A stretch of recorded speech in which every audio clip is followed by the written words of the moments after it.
SR그룹 본사 55층에 위치한 전략기획실은 다가오는 국제에너지 정상회담 준비로 인해 마치 전장과도 같은 긴박함이 감돌고 있었으며 직원들은 숨소리조차 크게 내지 못한 채 모니터만 응시하고 있었다. 창밖으로는 서울의 화려한 스카이라인이 펼쳐져 있었지만 사무실 내부의 공기는 살얼음판을 걷는 듯 차갑고 날카로웠기에 그 누구도 바깥 풍경을 즐길 여유 따위는 없었다. 이곳의 수장인 한지혁 전무는 완벽주의자로 정평이 나 있었고 그의 책상 위에는 이번 회담과 관련된 수많은 기밀 서류들이 산더미처럼 쌓여 있었는데 그는 붉은 펜으로 서류에 오탈자를 체크하며 미간을 찌푸리고 있었다. 지혁은 이번 회담이 그룹의 후계 구도를 결정짓는 중요한 승부처임을 누구보다 잘 알고 있었기에 아주 사소한 실수조차 용납할 수 없다는 강박에 시달리고 있었다. 집무실의 무거운 침묵을 깬 것은 다름 아닌 비서실의 문이 열리는 소리와 함께 등장한 이연화였는데 그녀의 모습은 세련된 최첨단 사무실의 풍경과는 묘하게 어울리지 않는 이질감을 자아냈다. 헐렁한 핏에 회색 정장 바지에 유행이 지난 두꺼운 안경을 쓴 그녀는 양손에 결제 서류와 지역이 주문한 에스프레소를 든 채 쭈뼛거리며 들어왔다. 그녀는 지역의 날카로운 시선을 느끼자마자 잔뜩 긴장하여 어깨를 움츠렸고 입을 열자마자 튀어나온 것은 서울 표준어가 아닌 구수하고 억센 지방 사투리였기에 지역의 미간은 더욱 깊게 패였다. 연화는 최대한 조심스럽게 행동하려 노력했지만 그녀의 투박한 말투와 행동 하나하나는 예민해질 대로 예민해진 지역의 신경을 긁는 거슬리는 소음과도 같았다. 지역은 연화가 건넨 커피를 한 모금 마시기도 전에 책상 위에 거칠게 내려놓으며 싸늘한 눈빛으로 그녀를 쏘아보았고 그의 입에서는 비수처럼 날카로운 독설들이 쏟아져 나오기 시작했다. 그는 연화의 사투리가 격조 높은 국제 비즈니스 현장에 전혀 어울리지 않으며 그녀의 촌스러운 외모와 태도가 SR그룹의 혁신적인 이미지를 깎아먹고 있다고 노골적으로 비난했다. 지역은 이번 회담의 리셉션 데스크에서 연화를 제외하겠다고 통보하며 그녀에게는 회의장 근처에도 얼씬거리지 말고 사무실에 남아 서류 파쇄나 하라는 모욕적인 지시를 내렸다. 연화는 억울함에 입술을 깨물었지만 자신의 위치를 너무나 잘 알고 있었기에 죄송하다는 짧은 사과만 남긴 채 고개를 숙일 수밖에 없었다. 지역의 축객령을 받고 탕비실로 물러난 연화는 씁쓸한 표정으로 거울 속에 비친 자신의 모습을 바라보며 한숨을 내쉬었지만 이내 눈빛을 바꾸고 품속에서 지역이 보지 못한 서류, 뭉치를 꺼내 들었다. 그녀는 지역이 완벽하다고 확신하며 넘긴 독일어와 프랑스어 기술 협약서 초안들을 꼼꼼하게 훑어보기 시작했고 놀랍게도 그녀의 눈동자는 방금 전의 어수룩한 모습과는 전혀 다르게 지적이고 예리하게 빛나고 있었다. 지역은 경무에 시달린 나머지 에너지 효율 수치를 변환하는 과정에서 치명적인 단위 오류를 범했고 이는 자칫하면 수천억 원의 손실을 초래할 수 있는 심각한 문제였다. 연화는 주위를 살피며 아무도 없는 것을 확인한 후 익숙한 손놀림으로 붉은 펜을 들어 오류들을 하나씩 수정해 나가기 시작했다. 그녀가 수정 작업을 마치고 다시 어리숙한 비서의 가면을 쓰려는 찰나 비서실장에게 걸려온 한 통의 긴급 전화가 사무실 전체를 발칵 뒤집어 놓았고 평온하던 사무실은 순식간에 아수라장으로 변했다. 공항에서 귀빈들을 맞이하여 회담장으로 이동 중이던 수석 통역사가 의문의 뺑소니 사고를 당해 응급실로 실려갔다는 충격적인 비보가 전해졌기 때문이었다. 대체 가능한 통역 인력들은 이미 다른 세션에 투입되어 있었고 외부 통역사들은 보안 문제로 인해 즉각적인 투입이 불가능한 상황이었기에 지역의 얼굴은 핏기가 완전히 사라져 하얗게 질려버렸다. 프랑스와 독일 대표단은 까다롭기로 유명했고 전문 용어를 완벽하게 구사하는 통역 없이는 협상 자체가 불가능했기에 이는 곧 회담의 실패를 의미했다. 지역은 넥타이를 거칠게 풀어헤치며 고함을 질렀고 비서실 직원들은 사색이 되어 전화기를 붙들고 대체자를 찾기 위해 백방으로 뛰어다녔지만 상황은 절망적이었다. 그는 자신의 완벽한 계획이 외부 요인에 의해 처참하게 무너져 내리는 것을 지켜보며 극심한 무력감과 분노에 휩싸였고 책상을 주먹으로 내리치며 거친 숨을 몰아쉬었다. 사무실 구석에서 이 모든 혼란을 지켜보던 연하는 자신이 수정한 서류를 가슴에 품은 채 지역의 절망적인 등을 바라보며 깊은 갈등에 빠졌다. 지금 나서서 자신의 능력을 드러낸다면 평온한 삶은 끝이 나겠지만 이대로 침묵한다면 자신이 존경했던 회사의 비전이 무너질 것이 뻔했기에 그녀의 심장박동은 점차 빨라지고 있었다. 국제회의가 개최되는 컨벤션 센터의 그랜드 볼룸은 화려한 샹들리에와 각국의 국기들로 장식되어 웅장한 위용을 뽐내고 있었으나 그 이면에는 일촉즉발의 긴장감이 흐르고 있었으며 SR그룹의 임직원들은 마치 사형 선고를 기다리는 죄수들처럼 초조한 기색이 역력했다. 예정된 개회 시간이 다가올수록 로비는 각국에서 도착한 수행원들과 기자들로 북적거렸지만 정작 행사를 총괄해야 할 전략기획실의 분위기는 초상집과 다름없었는데 이는 메인 통역사의 부재가 불러온 나비 효과가 생각보다 훨씬 심각했기 때문이었다. 한 지역 전무는 핏발선 눈으로 현장 상황을 체크하며 쉴 새 없이 무전기에 지시를 내리고 있었지만 그의 목소리 끝에는 감출 수 없는 떨림이 묻어나고 있었고 이마에는 식은땀이 송골송골 맺혀 있었다. 그는 급하게 수소문하여 데려온 대체 통역사들을 배치했지만 그들은 비즈니스 통역 경험이 일천한 대학원생들이거나 은퇴한 지 오래된 프리랜서들이었기에 전문적인 에너지 기술, 용어가 난무하는 이번 회담을 감당하기에는 턱없이 부족해 보였다.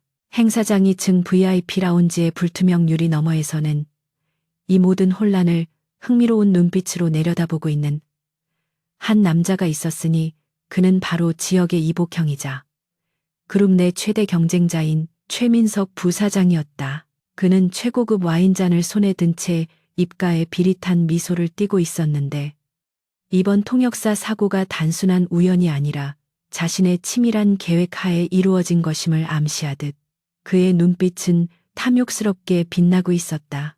민석은 지역이 이번 회담을 성공적으로 마치면 그룹 내 입지가 굳건해질 것을 우려하여 오랫동안 지역의 발목을 잡을 기회를 노려왔고 가장 중요한 순간에 가장 치명적인 약점을 공격함으로써 지역을 나락으로 떨어뜨릴 준비를 마친 상태였다. 그는 자신의 신복에게 지역이 처참하게 무너지는 모습을 하나도 놓치지 말고 기록하라고 지시하며 이 상황을 즐기고 있었는데 이는 형제라는 혈연조차 무색하게 만드는 잔혹한 권력욕의 발현이었다. 드디어 회담장 문이 열리고 프랑스와 독일 그리고 미국에서 온 에너지 분야의 거물급 인사들이 차례로 입장하기 시작하자 장내는 순식간에 엄숙한 침묵에 휩싸였고 수십 대의 카메라 플래시가 터지며 그들의 일거수일투족을 쫓았다. 지역은 억지 미소를 지으며 귀빈들을 맞이했지만 프랑스 대표단의 수석 기술 고문이 던진 첫 마디부터 상황은 꼬이기 시작했는데 그가 건넨 불어 인사를 대체 통역사가 제대로 알아듣지 못하고 엉뚱한 대답을 내놓았기 때문이었다. 프랑스 고문의 표정은 순식간에 굳어졌고 그는 불쾌한 기색을 감추지 않으며 통역사의 자질을 의심하는 듯한 제스처를 취했는데 이는 시작에 불과한 재앙의 전조였다. 옆에서 지켜보던 독일 대표단 역시 자신들이 요청한 수소, 연료 전지 효율성에 관한 기술 자료가 준비되지 않았음을 지적하며 날카로운 질문을 쏟아내기 시작했고 현장은 순식간에 통제 불능의 상태로 치닫고 있었다. 대체 통역사들은 쏟아지는 전문 용어의 홍수 속에서 완전히 길을 잃고 허둥지둥 대고 있었는데 그들은 탄소 포집 기술과 신재생 에너지 저장 장치에 대한 복잡한 개념을 일반적인 회화 수준으로 통역하려다 보니 문맥이 맞지 않는 엉터리 번역을 남발하고 있었다. 지역은 자신이 아는 짧은 영어 실력으로 어떻게든 상황을 수습해보려 애썼지만 프랑스어와 독일어 특유의 기술적 뉘앙스를 담아내기에는 역부족이었고 오히려 상대방의 오해만 불러일으키는 꼴이 되고 말았다. 회담장 곳곳에서는 웅성거리는 소리가 커져갔고 각국 대표단의 참모들은 고개를 저으며 실망감을 표출하고 있었는데 이는 SR그룹의 대외 신인도가 바닥으로 추락하는 순간이었다. 지역은 눈앞이 캄캄해지는 것을 느끼며 주먹을 꽉 쥐었는데 손톱이 살을 파고드는 고통조차 느껴지지 않을 만큼 그의 정신은 붕괴 직전까지 몰려 있었다. 한편 연화는 지역의 언명대로 회의장 구석진 곳에 위치한 간이 데스크에서 생수병을 정리하거나 짐을 나르는 자비를 도우며 이 끔찍한 광경을 지켜보고 있었는데 그녀의 두꺼운 안경 너머 눈동자는 심하게 흔들리고 있었다. 그녀의 귀에는 통역사들의 형편없는 오역들이 소음처럼 꽂히고 있었는데 특히 독일 대표가 언급한 고압 송전 시스템의 안전 규정에 대한 질문이 완전히 반대의 의미로 전달되는 것을 들었을 때는 저도 모르게 헛바람을 삼켜야 했다. 그녀는 자신이 나서야 한다는 충동과 나서지 말아야 한다는 이성이 치열하게 싸우는 내적 갈등을 겪고 있었는데 과거의 트라우마가 그녀의 발목을 잡고 놔주지 않았기 때문이었다. 하지만 창백하게 질린 얼굴로 식은땀을 흘리며 고군분투하는 지역의 모습이 그녀의 시야에 들어왔을 때 그녀의 가슴 깊은 곳에서 알 수 없는 뜨거운 감정이 솟구쳐 오르는 것을 느꼈다.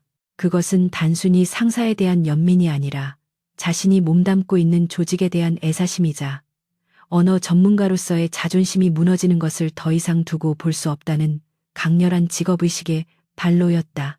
더욱이 그녀는 지역이 자신을 무시하고 모욕했던 사실을 기억하고 있었지만 동시에 그가 밤을 새워가며 얼마나 치열하게 이 회담을 준비해 왔는지 그 누구보다 가까이에서 지켜본 증인이기도 했다.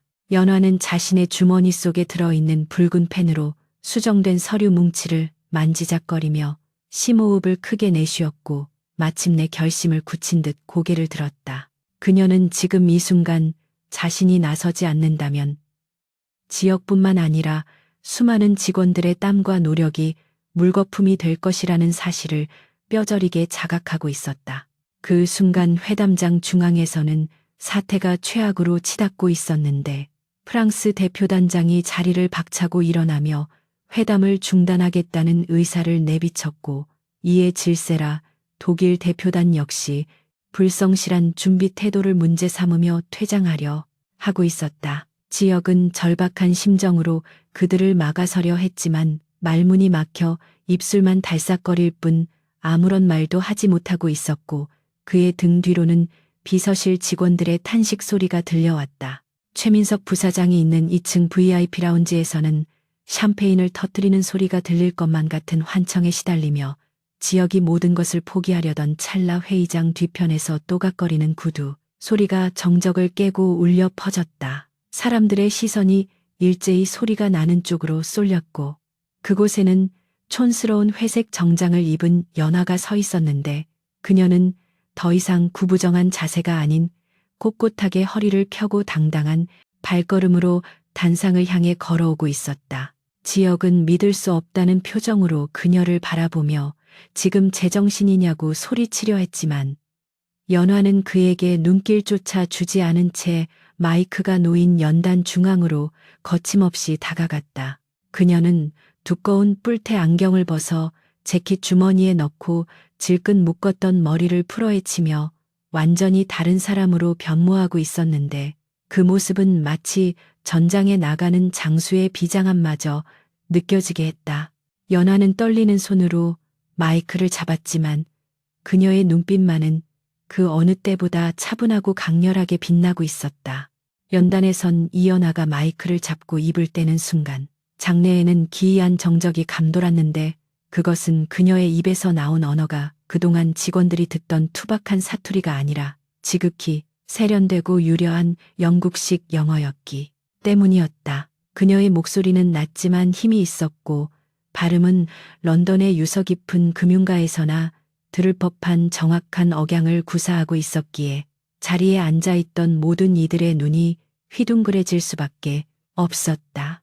연화는 당황해하는 미국 대표단을 향해 정중하면서도 단호한 어조로 현재 상황에 대한 양해를 구하며 회담의 지연이 단순한 행정적 착오였음을 완벽한 비즈니스 매너로 설명해 나갔다.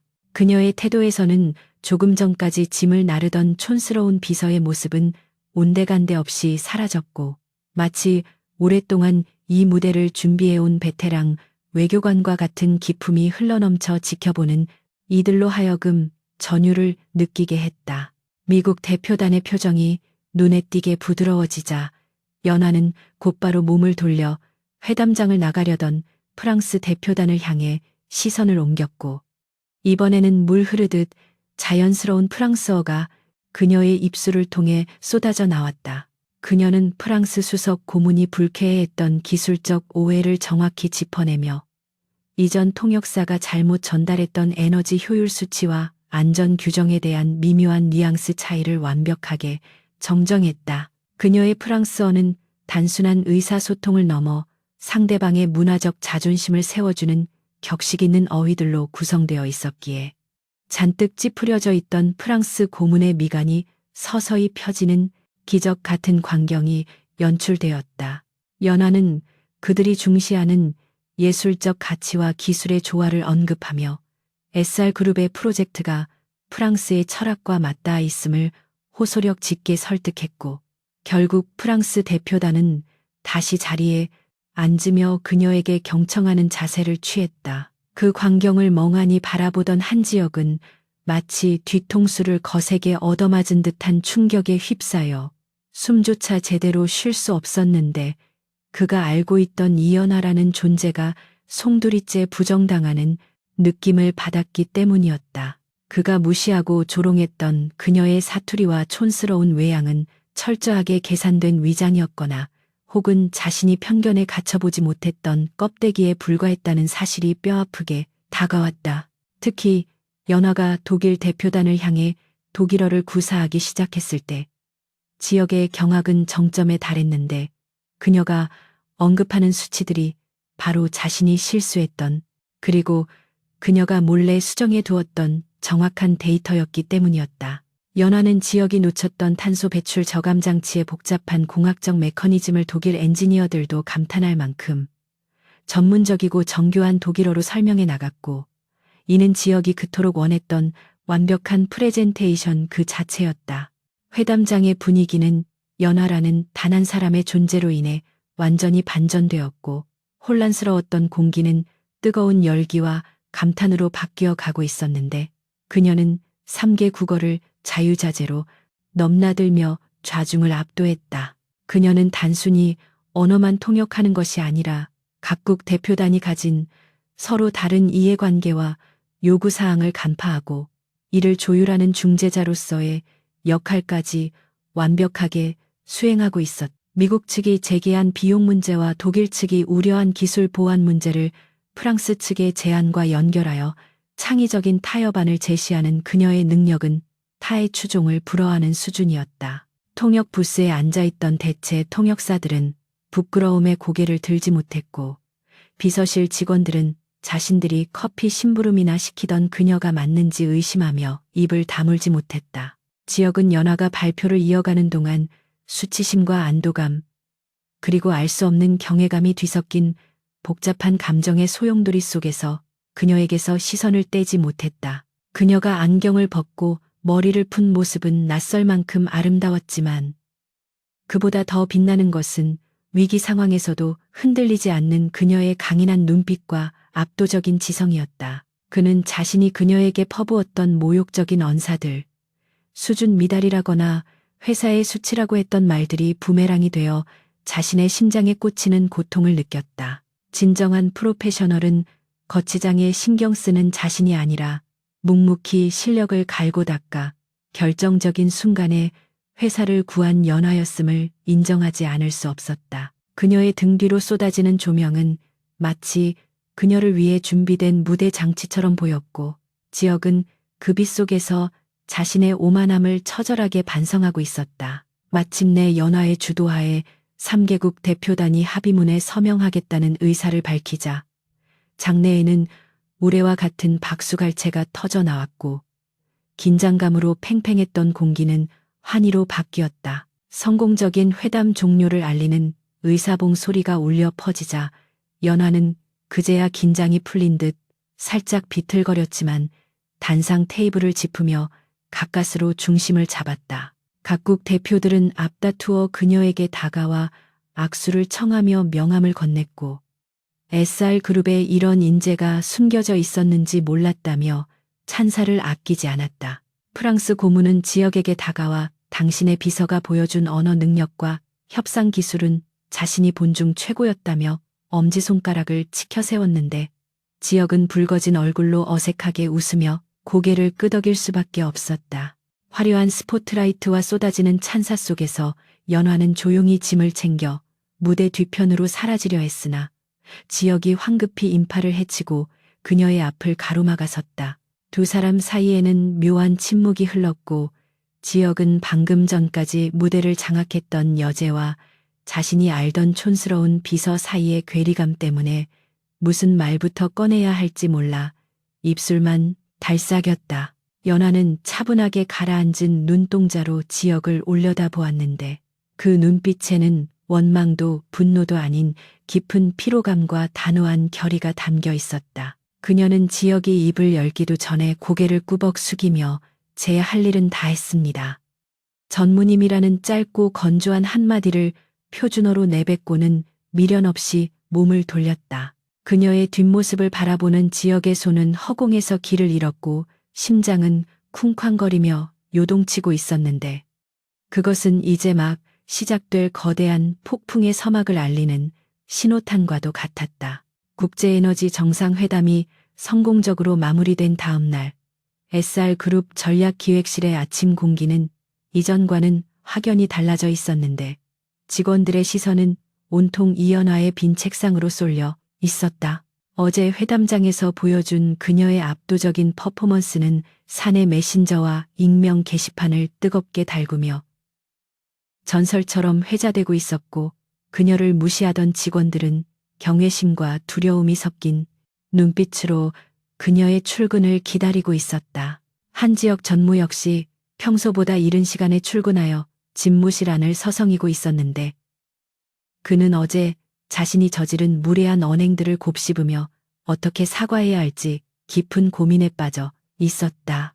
지역은 연화가 출근하면 정식으로 그녀의 공로를 치하하고 그의 합당한 대우와 승진을 약속하며 자신의 과오를 씻어내리라 다짐하고 있었지만 마음 한구석에는 불안감이 가시지 않았다. 오전 9시가 조금 넘은 시각 비서실 문이 열리고 연화가 들어왔지만 그녀의 모습은 지역과 직원들의 기대를 완전히 배반하는 것이었는데 그녀는 다시 두꺼운 뿔테 안경과 헐렁한 회색 정장을 입고 있었기 때문이었다. 어제 무대 위에서 빛나던 지적인 여신의 모습은 온데간데 없었고 구부정한 어깨와 촌스러운 헤어스타일로 돌아온 그녀는 마치 신데렐라의 마법이 풀린 것처럼 보였다.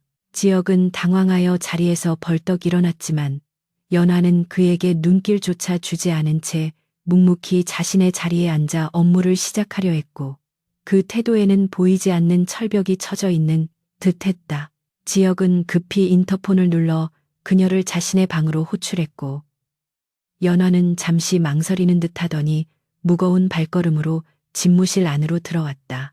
지역은 연화가 들어오자마자 소파를 권하며 어제의 활약에 대해 칭찬하려 했지만 연화는 자리에 앉지도 않은 채 품 안에서 흰 봉투 하나를 꺼내 책상 위에 조용히 올려놓았다.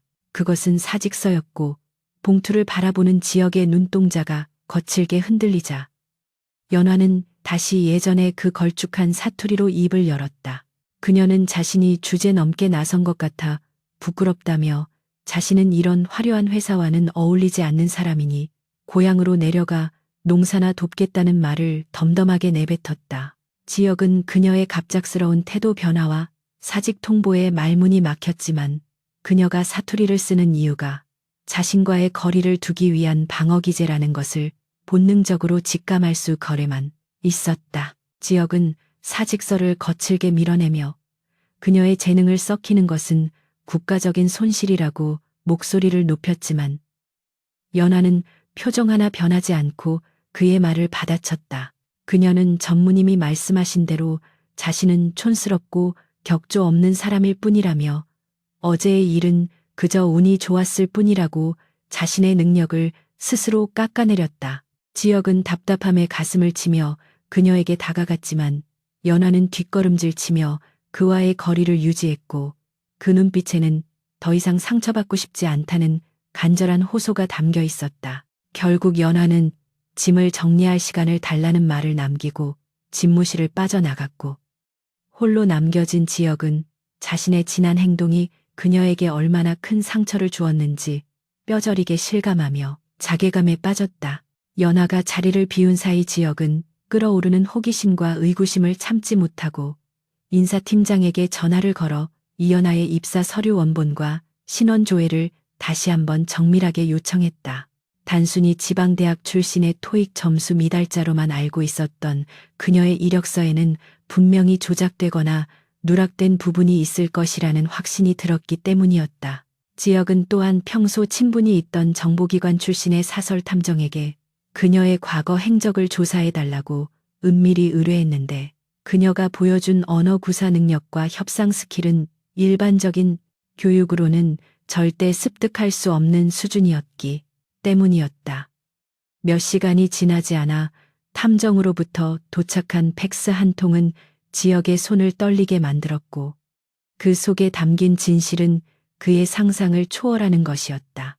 보고서에 따르면 이연화는 과거 앨리스리라는 이름으로 활동했던 전설적인 언어 천재였으며 불과 20대의 나이에 유엔 본부에서 수석 통역관으로 일했던 화려한 경력의 소유자였다.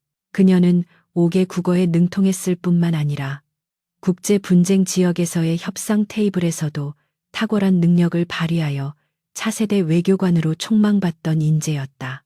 하지만 3년 전 그녀는 상관이었던 고위 외교관이 저지른 기밀 유출 사건의 누명을 뒤집어쓰고 억울하게 파면당했으며 그 과정에서 언론의 무차별적인 공격을 받아 사회적으로 매장당했던 아픈 과거가 있었다. 그녀가 고향으로 내려가 사투리를 쓰며 자신의 본 모습을 감추고 살았던 것은 세상에 대한 환멸과 사람에 대한 불신 때문이었으며 SR그룹의 비서로 입사한 것도 병환 중인 할머니의 병원비를 벌기 위해 어쩔 수 없이 선택한 길이었음이 드러났다. 지역은 보고서를 읽어 내려가는 내내 심장이 조여오는 듯한 고통을 느꼈는데 자신이 그녀에게 했던 수준 미달이라는 말이 그녀에게는 과거의 트라우마를 다시금 헤집는 잔인한 칼날이었음을 깨달았기 때문이었다. 그녀는 자신의 능력을 드러내는 순간 또다시 이용당하고 버려질까봐 두려워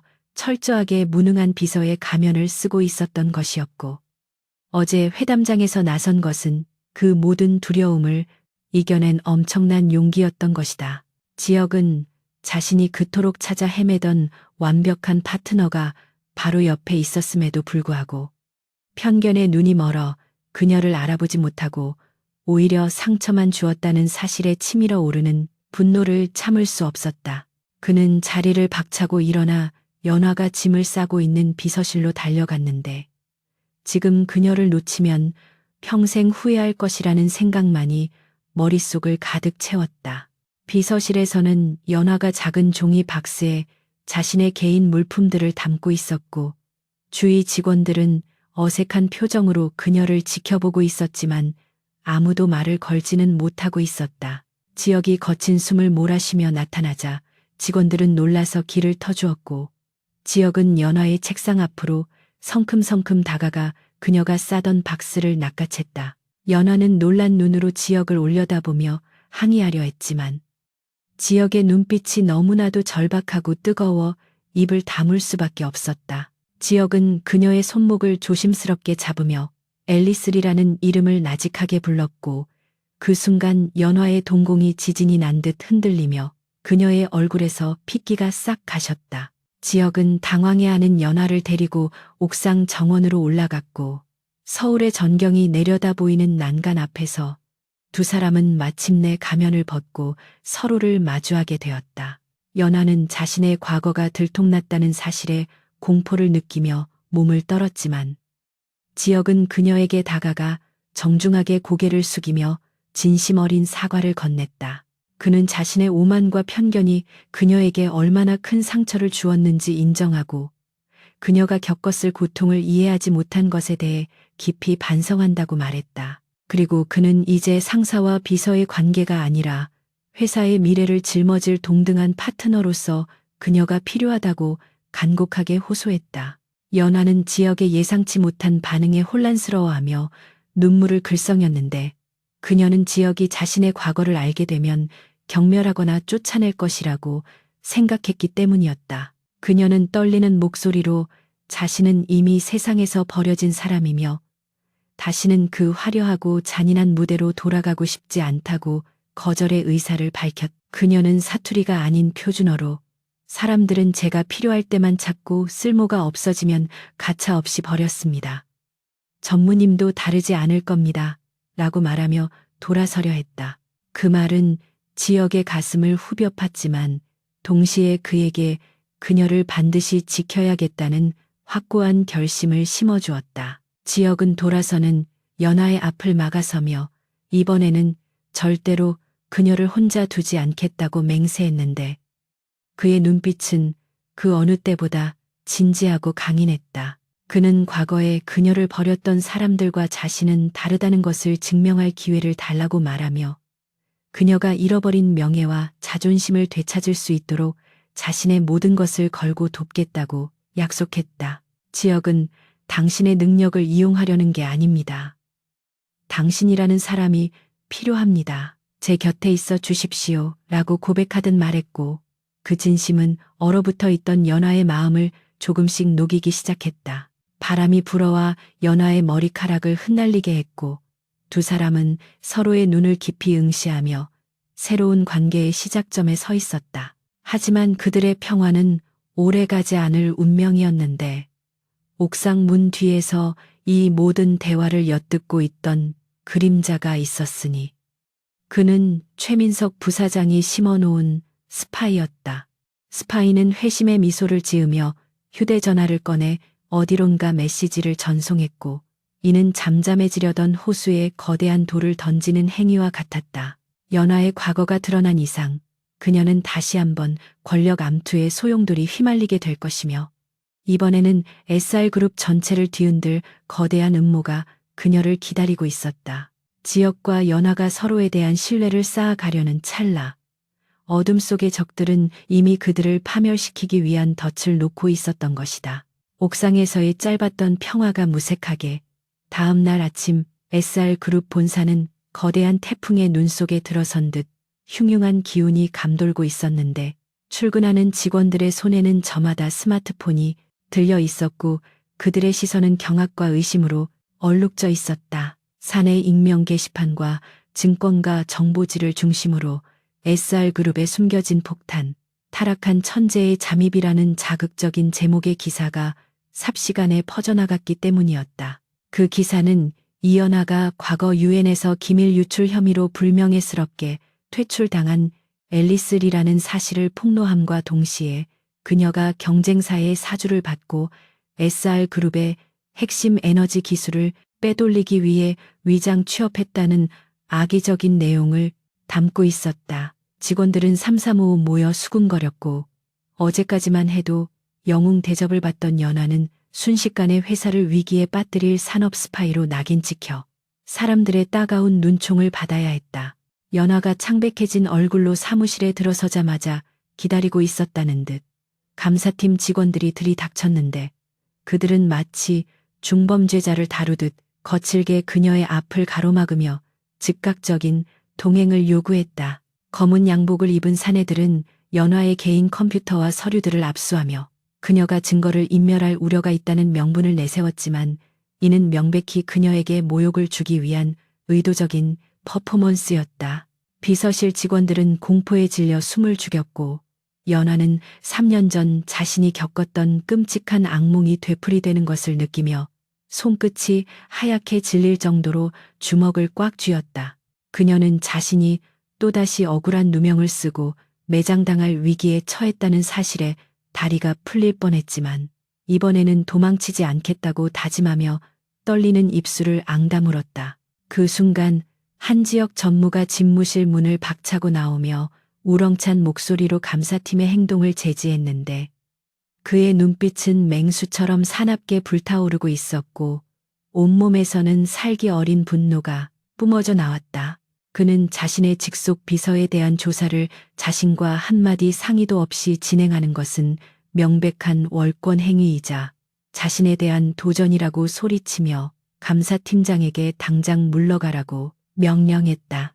하지만 감사팀장은 최민석 부사장의 직인이 찍힌 특별 감사 명령서를 들이밀며 이것은 이사회 차원의 결정이므로 전무라 할지라도 거부할 수 없다고 맞서 상황은 일촉즉발의 대치 국면으로 치달았다.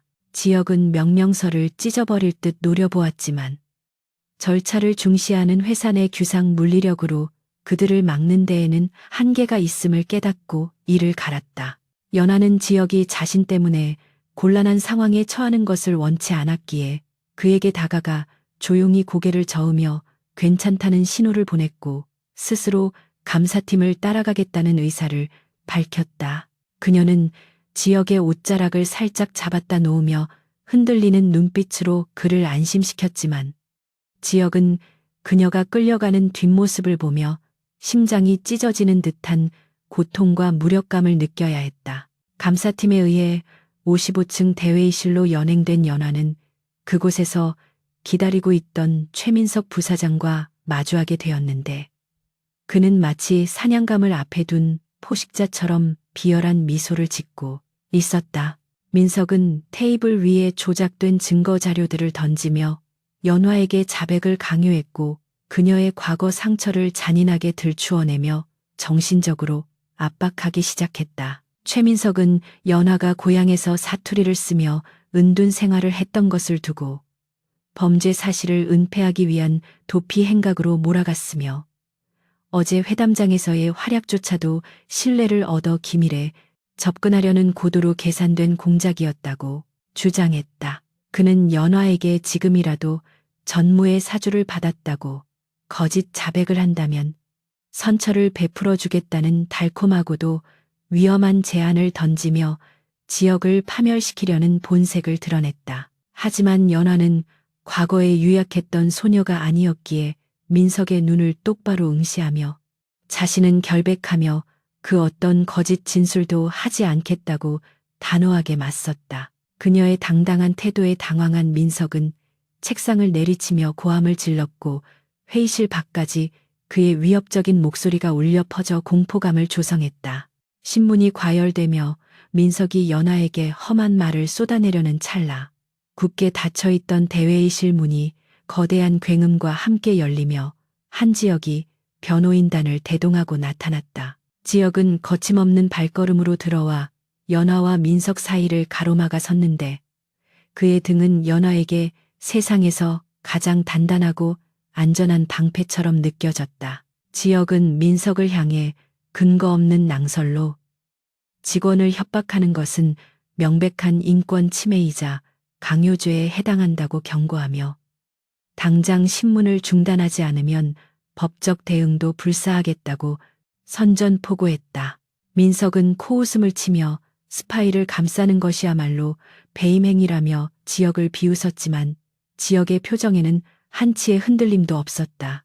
지역은 회의실에 모인 감사팀과 임원들을 향해 충격적인 선언을 했는데 그것은 자신의 모든 직위와 보유 주식을 걸고 이연화의 결백을 증명하겠다는 파격적인 베팅이었다. 그는 만약 연화가 산업 스파이라는 것이 사실로 밝혀진다면 자신은 경영 일선에서 영원히 물러날 것이며 가진 모든 것을 포기하겠다고 공언하여 좌중을 경악하게 만들었다. 대신 그녀가 무죄임이 밝혀진다면 헛소문을 퍼뜨리고 회사를 혼란에 빠뜨린 주동자는 그에 상응하는 처벌을 받아야 할 것이라며 민석을 정면으로 겨냥했다. 회의실 안은 숨소리조차 들리지 않을 만큼 무거운 정적에 휩싸였고 민석의 얼굴은 예상치 못한 지역의 강수의 당혹감으로 일그러졌다. 지역은 멍하니 서 있는 연화의 손목을 낚아채듯 잡고 당당하게 회의실을 걸어 나왔는데 그의 손에서 전해지는 온기는 차갑게 식어있던 연화의 몸과 마음을 녹이기에 충분했다. 복도를 지나 엘리베이터에 탑승한 두 사람 사이에는 잠시 침묵이 흘렀지만 문이 닫히고 단둘이 남게 되자 연화는 참았던 숨을 토해내며 지역에게 물었다. 그녀는 왜 자신 같은 사람을 위해 그토록 엄청난 위험을 감수하냐며 눈물 섞인 목소리로 따져 물었지만 지역은 그녀의 눈을 깊이 바라보며 담담하게 대답했다. 그는 자신의 안목과 사람을 믿는 것이며 무엇보다 그녀가 혼자서 비를 맞게 두지 않겠다는 약속을 지키고 싶었을 뿐이라고 말했다. 두 사람은 지역의 개인 안전 가옥과도 같은 별관의 비밀 연구실로 이동했는데 그곳은 외부의 도청과 감시로부터 완벽하게 차단된 공간이었다. 지역은 겉옷을 벗어 연화의 어깨에 걸쳐주며 이제부터가 진짜 싸움의 시작임을 알렸고 48시간 안에 최민석이 조작한 증거의 허점을 찾아내야 한다고 설명했다. 연화는 지역의 확고한 믿음에 힘입어 다시금 전의를 불태우기 시작했고 그녀의 천재적인 두뇌는 위기 상황에서 더욱 빛을 발하기 시작했다. 그녀는 민석이 제시한 증거 자료들을 꼼꼼히 살피며 그 속에 숨겨진 모순점들을 찾아내기 위해 컴퓨터 앞에 앉았고 지역은 그녀의 곁에서 필요한 모든 지원을 아끼지 않았다. 한편 최민석은 지역의 선전포고에 분노하며 자신의 신복들에게 이연화의 과거를 더욱 집요하게 파헤쳐 그녀를 완전히 매장시킬 추가 자료를 만들라고 지시했다. 그는 지역이 스스로 파멸의 길을 선택했다고 믿으며 승리의 샴페인을 미리 터뜨릴 준비를 하고 있었지만 그가 간과한 것이 하나 있었다. 그것은 연화가 가지고 있는 막강한 언어 능력과 과거 UN 시절 구축해 놓았던 글로벌 인맥이 아직 살아있다는 사실이었다. 어둠이 깊어질수록 별관 연구실의 불빛은 더욱 밝게 타올랐고 두 사람은 서로의 등을 맞댄 채 거대한 음모의 실타래를 풀기 위한 위험한 공조를 시작하고 있었다.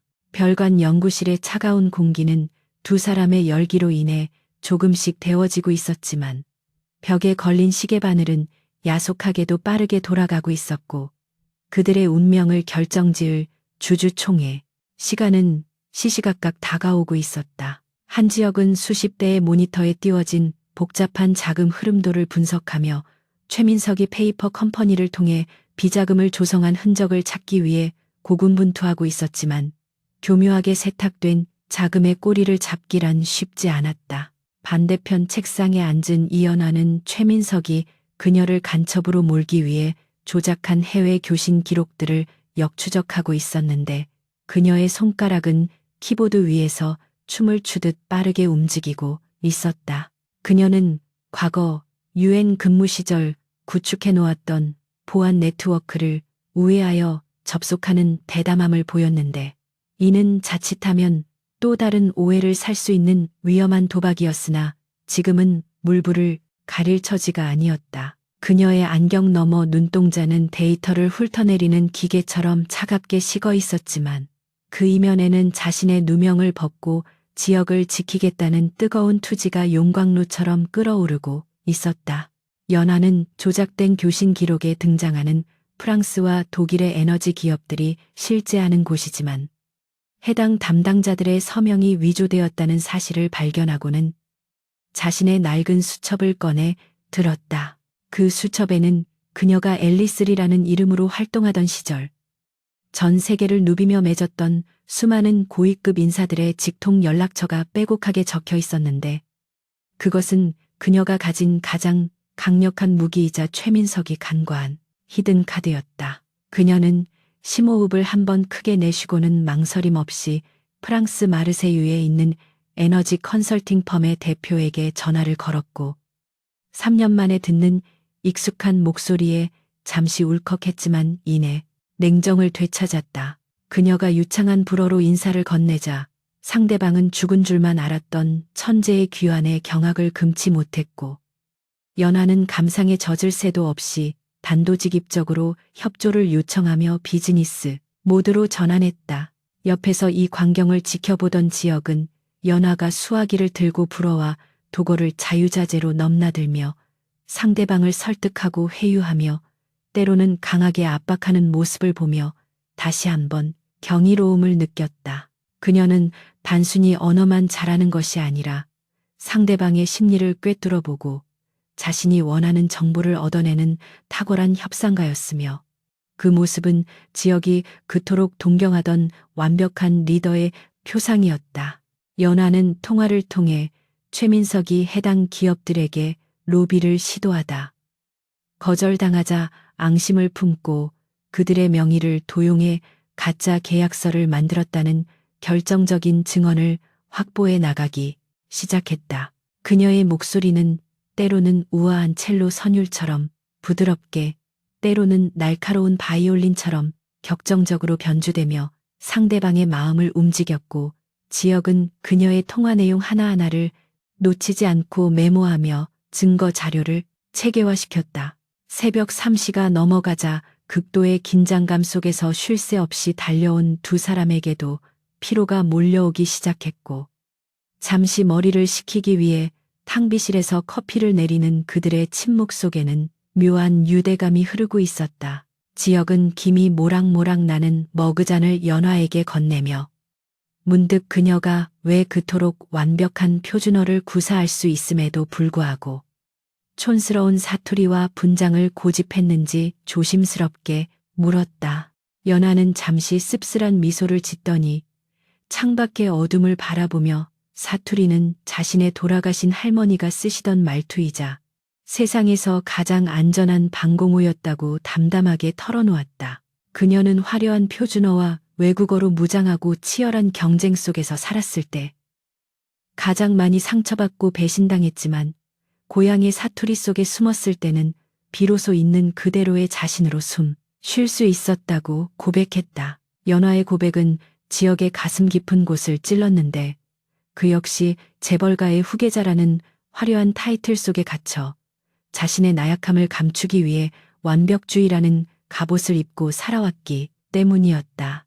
그는 연화가 겪었을 외로움과 공포가 자신의 것과 다르지 않음을 깨달았고 그녀가 촌스러운 비서로 위장했던 것은 세상을 속이기 위함이 아니라 스스로를 보호하기 위한 처절한 생존 본능이었음을 이해하게 되었다. 지역은 연화에게 다가가 그녀의 떨리는 어깨를 조심스럽게 감싸 안으며 이제는 더 이상 숨을 필요가 없다고 당신의 진짜 목소리와 모습이 얼마나 아름답고 강인한지 세상에 보여주자고 위로했다. 연화는 지역의 따뜻한 위로에 처음으로 긴장이 풀리며 눈시울을 붉혔고 두 사람 사이에는 상사와 부하라는 수직적 관계를 넘어선 인간적인 신뢰와 애틋한 감정이 싹트기 시작했다. 그때 연화의 노트북에서 경쾌한 알림음이 울리며 정적을 깼고 화면에는 프랑스 파리에서 날아온 암호화된 이메일이 도착해 있다는 메시지가 깜빡이고 있었다. 그것은 연화의 전화를 받은 옛 동료가 위험을 무릅쓰고 보내준 것으로 최민석이 유령 회사를 통해 불법 로비 자금을 세탁하고 기술 유출을 시도하려 했던 이면 계약서의 원본 파일이었다. 지역과 연화는 모니터 앞으로 달려가 파일을 열어보았고 그 속에는 최민석의 친필 서명과 함께 SR그룹을 배신하고 경쟁사의 핵심 기술을 넘기려 했던 구체적인 정황이 고스란히 담겨 있었다. 이것은 단순히 연화의 누명을 벗기는 수준을 넘어 최민석을 경영권 승계 구도에서 완전히 축출하고 법의 심판대에 세울 수 있는 핵폭탄급 증거였다. 증거를 확보한 지역의 눈빛은 사냥감을 포착한 맹수처럼 매섭게 빛났고 그는 즉시 전략을 수정하여 다가오는 주주총회를 최민석의 심판장으로 만들 계획을 세웠다. 그는 연화에게 최민석이 방심하고 있을 때 이 증거를 터뜨려 그를 꼼짝 못하게 만들어야 한다며 내일 회의장에서 그녀가 직접 프레젠테이션을 맡아달라고 부탁했다. 연화는 잠시 망설였지만 지역의 확신에 찬 눈빛을 보며 고개를 끄덕였고 더 이상 숨지 않고 당당하게 맞서 싸우겠다는 결의를 다졌다. 두 사람은 남은 시간 동안 최민석의 예상 질문과 반격을 시뮬레이션하며 완벽한 시나리오를 짜기 시작했고, 그들의 호흡은 마치 오랫동안 손발을 맞춰온 파트너처럼 척척 맞아떨어졌다. 창밖으로 푸르스름한 새벽빛이 밝아오고 있었고, 두 사람은 밤샘으로 인해 눈이 사라고 피곤한 기색이 역력했지만 그들의 표정에는 승리에 대한 확신과 서로에 대한 믿음이 가득 차 있었다. 지혁은 연화에게 잠시라도 눈을 붙이라고 권했지만 그녀는 고개를 저으며 지금 잠들면 다시 악몽을 꿀 것 같다며 끝까지 깨어 있겠다고 고집을 피웠다. 지혁은 그런 그녀를 보며 옅은 미소를 지었고 책상 서랍에서 자신이 아끼던 만년필을 꺼내 그녀에게 건네며 이것은 승리의 부적이니 회의장에 꼭 가지고 들어가라고 말했다. 연화는 만년필을 받아들고 소중하게 가슴에 품었는데 차가운 금속성 물체에서 지역의 체온이 느껴지는 것 같아 마음이 든든해짐을 느꼈다. 결전의 날 아침이 밝았고 지역과 연화는 비장한 표정으로 안전 가옥을 나서 회사로 향하는 차에 올랐는데 서울의 도로는 출근길 정체로 꽉 막혀 있었지만 그들의 마음은 이미 전쟁터 한복판에 가 있었다. 차 안에서 연화는 다시 뿔테 안경을 쓰려다가 잠시 멈칫하더니 과감하게 안경을 케이스에 집어넣고 머리를 단정하게 묶으며 전의를 다졌다. 지혁은 백미러를 통해 그 모습을 지켜보며 그녀의 손을 슬며시 잡았고 연화는 놀란 눈으로 그를 바라보았지만 손을 빼지는 않았다. 두 사람의 맞잡은 손은 그 어떤 말보다 강력한 맹세였으며 그들은 이제 최민석이라는 거악을 무너뜨리고 새로운 미래를 쟁취하기 위해 폭풍 속으로 뛰어들 준비를 마쳤다.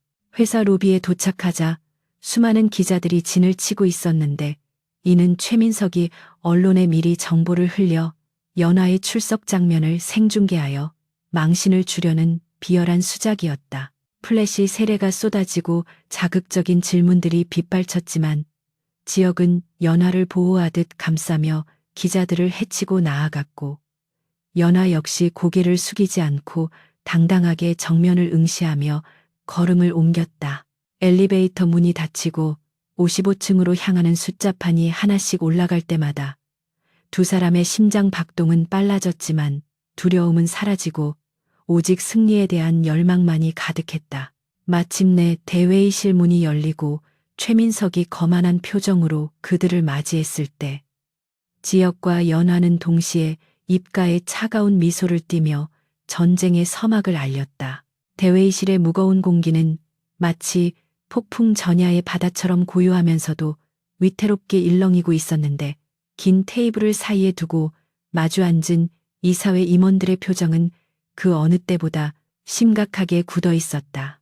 최민석 부사장은 승기를 잡았다는 듯 여유로운 미소를 띠며 준비해둔 프레젠테이션 화면을 띄웠고 그곳에는 이연화가 경쟁사 임원과 접촉하는 듯한 흐릿한 사진들과 조작된 이메일 내역들이 적나라하게 펼쳐져 있었다.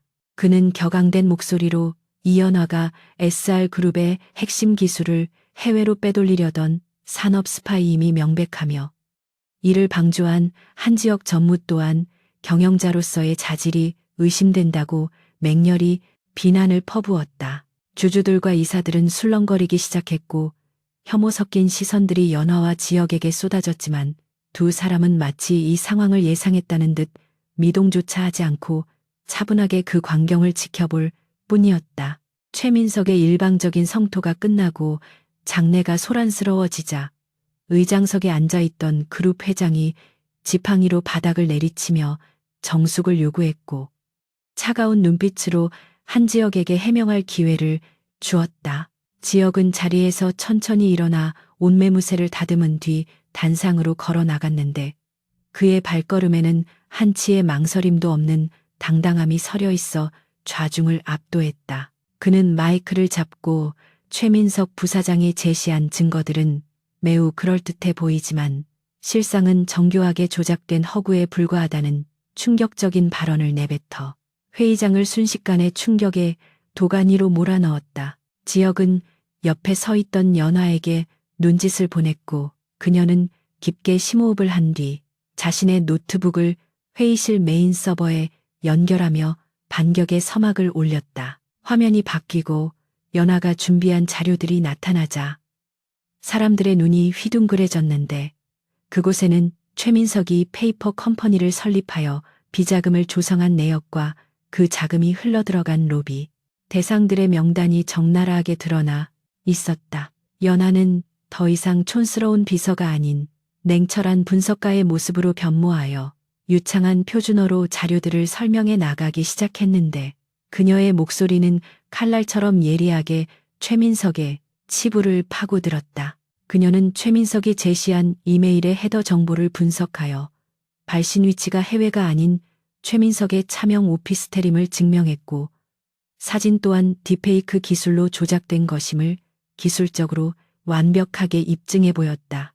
최민석의 얼굴은 사색이 되어 불그락푸르락 변해갔고 그는 말도 안 되는 억지라며 고함을 질렀지만 연하의 논리정연한 팩트 폭격 앞에서 그의 주장은 힘을 잃어가고 있었다. 결정적인 한 방은 연하가 프랑스와 독일의 에너지 기업 대표들로부터 받은 영상 메시지를 재생했을 때 터져 나왔는데 화면 속의 CEO들은 최민석이 자신들에게 불법적인 리베이트를 제안했다가 거절당한 사실을 직접 증언하고 있었다. 그들은 SR그룹의 정당한 파트너는 기술적 이해도가 높고 투명한 윤리의식을 가진 한지역 전무와 이연아 씨뿐이라며 최민석과의 모든 거래를 중단하겠다고 선언했다.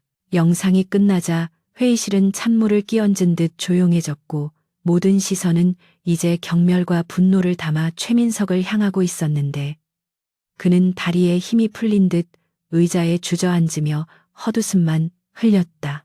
회장은 격노하여 당장 최민석을 보직 해임하고 법무팀을 호출하여 고발 조치를 취하라고 지시했고 보안 요원들이 들어와 저항하는 최민석을 끌고 나가는 것으로 길고 길었던 싸움은 막을 내렸다. 회의가 끝나고 텅 빈 회의실에 남겨진 지역과 연하는 긴장이 풀린 듯 동시에 한숨을 내쉬며 서로를 마주 보았는데 두 사람의 눈빛에는 말로 다할 수 없는 안도감과 벅찬 감동이 교차하고 있었다.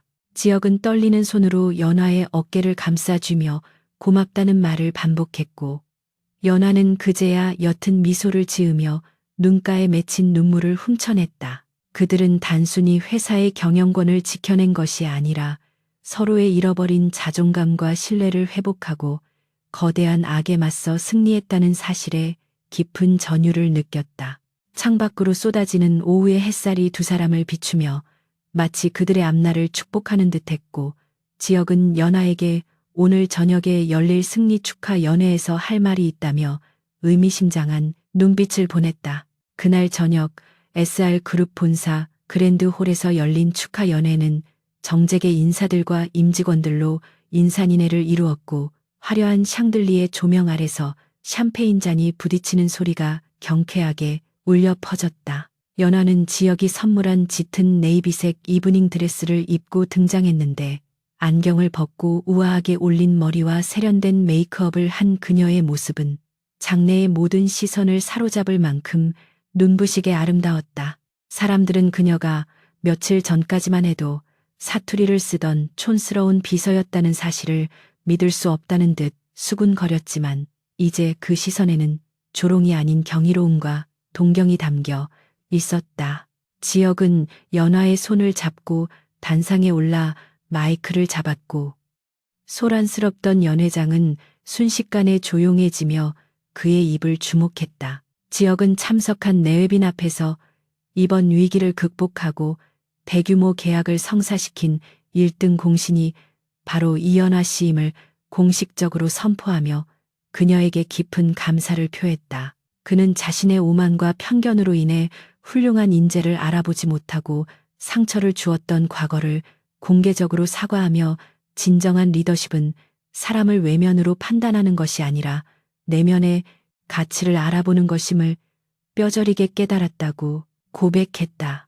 지역의 진솔한 연설은 사람들의 마음을 움직였고 장내에는 뜨거운 박수갈채가 쏟아졌는데 연하는 붉어진 얼굴로 고개를 숙이며 벅차오르는 감정을 추스르려 애썼다. 지혁은 거기서 멈추지 않고 연화에게 다가가 한쪽 무릎을 꿇으며 품에서 작은 벨벳 상자를 꺼내 들었는데 그것은 단순한 선물이 아닌 그의 진심이 담긴 프로포즈였다. 이연화 씨, 당신은 내게 단순히 유능한 비서나 파트너 그 이상입니다. 당신은 내가 길을 잃었을 때 나침반이 되어 주었고 어둠 속에 있을 때 빛이 되어 주었습니다. 앞으로 펼쳐질 수많은 난관들 앞에서도 당신과 함께라면 두렵지 않을 것 같습니다. 부디 제 곁에서 평생 함께해 주시겠습니까? 지역의 떨리는 목소리가 마이크를 타고 울려 퍼지자 연 회장은 숨을 죽였고 연화의 눈에서는 참았던 눈물이 하염없이 흘러내렸다. 그녀는 과거의 상처와 두려움 때문에 마음의 문을 닫고 살았지만 자신을 위해 모든 것을 걸고 싸워준 이 남자라면 믿을 수 있겠다는 확신이 들었다. 연화는 떨리는 목소리로 네, 전무님. 아니, 지혁씨. 저도 당신 곁에 있고 싶어요. 라고 대답하며 그의 손을 맞잡았다. 지혁은 환하게 웃으며 연화의 손가락에 반지를 끼워주었고 일어서서 그녀를 와락 껴안았는데 주변에서는 환호성과 함께 축복의 꽃가루가 휘날리며 두 사람의 새로운 시작을 축하했다. 연화는 지역의 품 안에서 비로소 안식처를 찾은 듯 편안함을 느꼈고 귓가에 속삭이는 그의 사랑 고백은 그 어떤 외국어보다 달콤하고 아름답게 들려왔다. 그들은 왈츠 음악에 맞춰 춤을 추기 시작했고 서로를 바라보는 눈빛에서는 꿀이 떨어질 듯한 애정이 넘쳐 흘렀는데 이 순간만큼은 세상의 어떤 시련도 그들을 갈라놓을 수 없을 것 같았다. 그렇게 화려하고도 로맨틱한 밤은 두 사람의 사랑을 확인하며 깊어가고 있었고 전설처럼 회자될 사투리 비서의 반란은 해피엔딩으로 막을 내리는 듯했다. 1년이라는 시간이 흐른 뒤 SR그룹의 풍경은 많이 달라져 있었는데 가장 큰 변화는 전략기획실 옆에 신설된 글로벌 커뮤니케이션 본부였다. 그곳의 본부장은 다름 아닌 이연화 상무였고 그녀는 특유의 카리스마와 부드러운 리더십으로 해외 사업을 총괄하며 그룹의 글로벌 도약을 이끌고 있었다. 그녀의 집무실 문은 항상 열려 있었고 직원들은 자유롭게 드나들며 아이디어를 공유했는데 연화는 더 이상 과거의 그늘에 갇힌 사람이 아니었다. 그녀는 가끔 경무에 시달리거나 편한 자리에서는 구수한 사투리를 쓰기도 했는데 직원들은 그것을 그녀만의 인간적인 매력 포인트로 여기며 친근하게 다가갔다. 어느 화창한 오후 한지혁 부사장이 연화의 사무실을 찾았는데 그는 손에 커피 2잔을 들고 장난스러운 미소를 짓고 있었다. 이 상무, 아니 우리 연화 씨 너무 일만 하는 거 아닙니까? 남편 얼굴 까먹겠습니다. 지역의 투정어린 말투의 연화는 서류에서 눈을 떼고 피식 웃으며 안경을 고쳤었다. 아이고, 우리 부사장님 집에서 맨날 보는데 뭐 그리 보고 싶다고 회사까지 찾아옵니까? 일 안 합니까? 그녀의 사투리 섞인 타박에도 지역은 굴하지 않고 다가와 그녀의 이마에 가볍게 입을 맞추며 주말 여행 계획을 담은 팜플렛을 책상 위에 올려놓았다. 두 사람은 결혼 후에도 여전히 티격태격하며 알콩달콩한 사랑을 키워가고 있었고 회사 내에서는 최고의 파트너이자 인꼬부부로 통하고 있었다. 지역은 창가에 서서 연화와 함께 서울의 전경을 내려다보며 지난 날을 회상했는데 그가 처음 연화를 무시하고 쫓아내려 했던 그날의 기억은 이제 웃으며 이야기할 수 있는 추억이 되었다. 그는 연화의 손을 꼭 잡으며 그때 당신이 내 비서로 오지 않았다면 지금의 나는 없었을 거야. 내 인생 최고의 행운은 당신을 만난 거야. 라고 진심을 담아 속삭였다. 연화는 지역의 어깨에 머리를 기대며 저도요. 지역씨 덕분에 진짜 제 모습을 찾았으니까요. 우리 앞으로도 이렇게 서로의 부족한 점 채워주면서 살아요라고 화답했다. 두 사람의 그림자가 하나로 겹쳐지며 따뜻한 햇살 속에 녹아들었고 그들의 앞날에는 더 이상 숨겨야 할 비밀도 두려워할 편견도 존재하지 않았다. 사투리 비서라 무시당했던 그녀는 이제 세계를 무대로 활약하는 당당한 리더가 되었고, 그녀를 알아본 그는 진정한 사랑과 성공을 모두 거머쥔 남자가 되었다. 완벽한 3개 국어로 회의장을 얼어붙게 만들었던 그날의 사건은 SR그룹의 전설이 되어 신입 사원들의 입에서 입으로 전해졌고, 두 사람의 사랑 이야기는 오랫동안 사람들의 가슴속에 따뜻한 울림으로 남게 되었다. 창밖으로 불어오는 바람이 시원하게 느껴지는 오후, 지역과 연하는 마주보며 환하게 웃었고 그 미소는 세상 그 무엇보다 눈부시게 빛나고 있었다.